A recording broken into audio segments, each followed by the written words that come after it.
ఢిల్లో breaking చూస్తున్నాం. BRS అధినేత కేసీఆర్ ను బీఎస్పీ రాష్ట్ర అధ్యక్షులు ఆర్ఎస్ ప్రవీణ్ కుమార్ మర్యాదపూర్వకంగా కలిశారు. బంజారా హిల్స్ లోని నందినగర్ నివాసంలో కేసీఆర్ తో ప్రవీణ్ కుమార్ భేటీ అయ్యారు. ఇక పార్లమెంట్ ఎన్నికల నేపథ్యంలో వారి భేటీపై ప్రాధాన్యత సంతరించుకుంటుంది. ఇక బీఆర్ఎస్ మద్దతుతోనే నాగర్ కర్నూలు లోక్సభ బరిలో ఆర్ఎస్ ప్రవీణ్ కుమార్ దిగే ఛాన్స్ ఉన్నట్లు తెలుస్తుంది. ఈ సమావేశంలో హరీష్ రావు, వేముల ప్రశాంత్ రెడ్డి, బాల్క సుమన్తో పాటు పలువురు ప్రతినిధులు పాల్గొన్నారు.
బులెటిన్లో బ్రేకింగ్ చూస్తున్నాం. బీఆర్ఎస్ అధినేత కేసీఆర్ ను బీఎస్పీ రాష్ట్ర అధ్యక్షులు ఆర్ఎస్ ప్రవీణ్ కుమార్ మర్యాదపూర్వకంగా కలిశారు.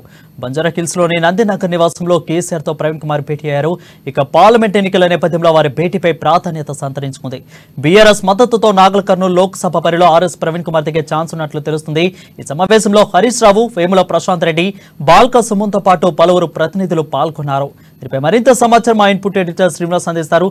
శ్రీనివాస్, చెప్పండి, వీళ్ళిద్దరు భేటీని అసలు ఏ విధంగా చూడాలి? రైట్ వరుణ్, ఏదైతే బిగ్ బ్రేకింగ్ అనే చెప్పొచ్చు. ఎందుకంటే తెలంగాణలో టీఆర్ఎస్ అదేవిధంగా BSP Bahujan Samajwadi party parliament ఎన్నికల్లో పొత్తుకుతోనే ఎన్నికలకు వెళ్లాలని చెప్పేసి కొద్దిసేపటి క్రితమే నిర్ణయించడం జరిగింది. అయితే కేసీఆర్ నివాసంలో కేసీఆర్ తో పాటుగా ఆర్ఎస్ ప్రవీణ్ కుమార్, బీఎస్పీ అధ్యక్షుడు, రాష్ట్ర అధ్యక్షుడు ఆర్ఎస్ ప్రవీణ్ కుమార్, అదేవిధంగా బీఆర్ఎస్ కి చెందిన మరికొంతమంది నేతలు కూడా భేటీలో పాల్గొన్నారు. అయితే రాబోయే ఎన్నికలకు సంబంధించి పార్లమెంట్ లో కలిసి పోటీ చేయాలని చెప్పేసి కూడా నిర్ణయం తీసుకోవడం లేదు. ముఖ్యంగా ఏదైతే ఆర్ఎస్ ప్రవీణ్ కుమార్ పోటీ చేయదలుచుకున్న నాగర్ కర్నూలు ఎంపీ స్థానానికి సంబంధించి తనకు మద్దతు ఇవ్వాల్సిందిగా కేసీఆర్ ని కలవడం జరిగింది. అయితే ఈ నేపథ్యంలోనే పొత్తుల అంశం కూడా తెర మీదకి రావడం జరిగింది. ఇరువురు నేతలు కూడా కూర్చొని పార్లమెంట్ ఎన్నికల్లో పొత్తు పెట్టుకోవాలని చెప్పేసి కూడా నిర్ణయించడం జరిగింది. ఈ పొత్తుకు సంబంధించి ఆల్రెడీ ఇప్పటికే బీఎస్పీ అధినేత్రి మాయావతి అనుమతి కూడా తీసుకోవడం జరిగిందని చెప్పేసి కూడా ఆర్ఎస్ ప్రవీణ్ కుమార్ మీడియాతో మాట్లాడుతూ చెప్పడం జరిగింది. మొత్తానికి చూసుకుంటే కనుక తెలంగాణ రాష్ట్రంలో రాబోయే పార్లమెంట్ ఎన్నికలకు సంబంధించి బీఎస్పీతో పొత్తు అనేది ఇప్పుడు పార్టీల రాజకీయంగా చర్చకు దారితీసిందని చెప్పొచ్చు. ఎందుకంటే అసెంబ్లీ ఎన్నికల్లో ఒంటరిగా పోటీ చేసిన బీఆర్ఎస్ ఇప్పుడు బీఎస్పీతో పొత్తు వెనక ఆంతర్యం ఏంటనేది ఇప్పుడు చర్చనీయాంశమైంది. ఎందుకంటే గత ఎన్నికల్లో ఏదైతే ఓటమి పాల్గొవడం, అదేవిధంగా కొన్ని చోట్ల ఏదైతే బీఎస్పీ సంబంధించిన ఎస్సీ ఎస్టీ దళిత ఓట్లను చీల్చడం లాంటివన్నీ కూడా చూసుకున్న తర్వాతనే ఇప్పుడు బీఎస్పీతో పొత్తు పెట్టుకోవడం ద్వారా ఆ వర్గాలకు సంబంధించిన ఓట్లు బీఆర్ఎస్ కు పడతాయన్న ఒక ఆలోచన కూడా ఉందని చెప్పేసి కూడా తెలుస్తుంది. అయితే మొత్తానికి చూసుకుంటే కనుక నాగర్ కర్నూలుకి సంబంధించి బీఎస్పీకి మద్దతు ఇస్తామని చెప్పేసి కూడా కేసీఆర్ ప్రకటించిన నేపథ్యంలో ఇప్పుడు రాష్ట్ర వ్యాప్తంగా ఉన్న 17 పార్లమెంటు స్థానాలకు సంబంధించి ఎంఐఎం అదేవిధంగా బీఎస్పీ మినహా మిగతా 16 స్థానాల్లో బీఆర్ఎస్ పోటీ చేస్తుంది అని చెప్పేసి కూడా పార్టీ నేతలు చెబుతున్నారు. అయితే చూడాలి మరి ఎంతవరకు ఇది జరుగుతుంది అనేది కూడా చూడాలి.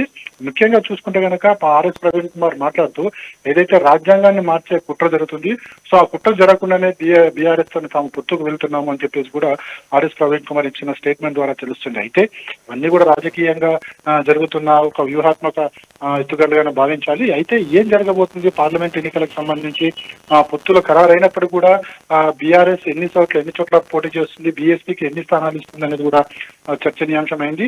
అయితే ఇది ఒక్క స్థానానికి బీఎస్పీ కేటాయిస్తుందా, లేకపోతే బీఎస్పీ మరిన్ని స్థానాలు ఏమైనా డిమాండ్ చేస్తుందా చూడాలి. అదేవిధంగా ఎజెండా ఏ విధంగా ఉండబోతుంది అంటే రెండు పార్టీలకు సంబంధించి ఏ ఎజెండా మీద ఎన్నికలకు వెళ్తారు, అదేవిధంగా ఎన్నికలకు వెళ్తున్న వేళ మిగతా పార్టీలతోని ఏ విధంగా వాళ్ళు అపోజ్ చేయగలుగుతారు అనేది కూడా చూడాల్సిన అవసరం ఉంది. మొత్తానికైతే తెలంగాణలో బీఆర్ఎస్ ఇప్పుడు కూడా ఒంటరిగానే పోటీ చేసిన తరుణంలో ఇప్పుడు బీఎస్పీతో పొత్తుకు వెళ్ళడం అనేది చర్చనీయాంశంగా మారిందని చెప్పొచ్చు. Varun, thank you Srinivas for the updates.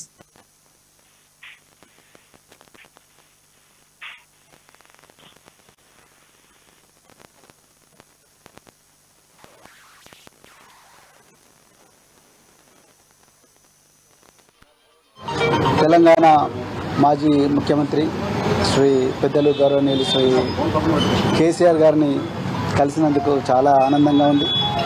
మరి ఈ తెలంగాణనే కాదు యావత్ భారతదేశం కూడా ఈరోజు లౌకికత్వం అంటే సెక్యులరిజం, లౌకికత్వం ప్రమాదంలో ఉన్నది.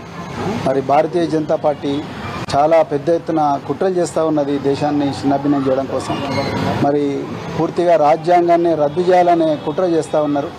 సో ఆ పరిస్థితుల్లో మరి సెక్యులర్ పార్టీ అయినా మరి సెక్యులర్ భావాలు కలిగి సెక్యులరిజాన్ని నిరంతరం కాపాడిన మరి భారతీయ రాష్ట్ర సమితి వారు మరి నేను బైంజీ మాయావతి గారి ఆశీస్సులతోని మరి వారిని కూడా కలవడం జరిగింది. సో ఈ తెలంగాణలో ఈ రాజ్యాంగానికి ప్రమాదం ఏదైతుందో, లౌకికత్వానికి ఏదైతే ప్రమాదం ఉందో ఈ బీజేపీ నుంచి తర్వాత మరి ఈ మధ్యనే కాంగ్రెస్ కూడా మరి బీజేపీ లాగానే మారుతూ ఉన్నది. ఈ రెండు పార్టీల నుంచి ముప్పు నుండి మరి తెలంగాణను కాపాడడం కోసం మరి మేము అంటే బహుజన్ సమాజ్ పార్టీ మరి భారతీయ రాష్ట్ర సమితితో కలిపి మరి పార్లమెంట్ ఎలక్షన్లలో కలిసి పనిచేయాలని ఇప్పుడే మరి పెద్దలు గౌరవనీయులు కేసీఆర్ గారి దగ్గర మరి మాట్లాడడం జరిగింది. మరి తప్పకుండా మరి ఇంతకుముందు మీరు అన్నట్టుగా సీట్ల సర్దుబాటు విషయం ఏదైతే ఉందో, ఈ షీట్ షేరింగ్ విషయం అయితే మళ్ళీ మేము మా అధిష్టానానికి నివేదిస్తాం. అదేవిధంగా మరి మన మాజీ ముఖ్యమంత్రి గారు తప్పకుండా బైంజీ గారితో కూడా మాట్లాడతారు. సో దాని తర్వాత మరి ఇరు వర్గాలు ఇరు పార్టీలు ఒక నిర్ణయానికి వచ్చి తర్వాత తప్పకుండా తెలంగాణలో ఈ స్నేహం అనేది తప్పకుండా తెలంగాణ ప్రజల జీవితాలను మారుస్తుంది. తెలంగాణ ప్రజల విలువలను ఏదైతే గంగా జమున తహజీబ్ అని అంటున్నామో ఆ విలువలను ఆ సంస్కృతిని తప్పకుండా కాపాడుతుంది. బహుజన వర్గాలందరి జీవితాలు బాగుపడతాయి. ఇలా నిరుద్యోగులు సంతోషంగా లేరు. సో పట్టుమని 4 నెలలు కాలేదు, ఇప్పటికీ మళ్ళీ నిరుద్యోగులు రోడ్ల మీదకి వచ్చే పరిస్థితి. అదేవిధంగా పెద్ద ఎత్తున ఈ లౌకికత్వానికి తూట్లు పొడిచే సంస్కృతి అనేది మరి తెలంగాణలో వస్తూ ఉన్నది. అందుకొరకే ఈ స్నేహం అనేది, ఈ ఐకమత్యం అనేది రాబోయే రోజుల్లో తెలంగాణ సమాజాన్ని చాలా గొప్పగా మార్చబోతున్నది. సో చాలా చాలా ఆనందంగా ఉంది అలా మరి ఈ విషయం మీతో మాట్లాడుతున్నందుకు.